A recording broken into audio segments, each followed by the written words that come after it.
زواج النبي الأكرم من السيدة خديجة.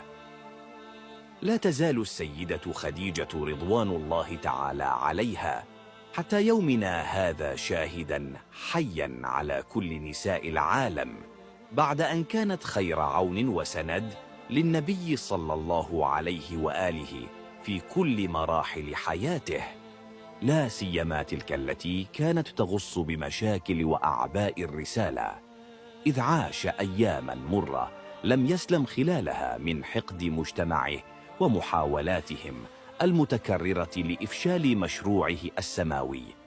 غير أن خديجة كانت المرأة المناسبة له تلك الفترة، فلولاها لما تمكن من تحقيق نجاحاته المتكررة في بسط سلطة التوحيد وأداء مهمته الرسالية على أكمل وجه. ثمة عبرة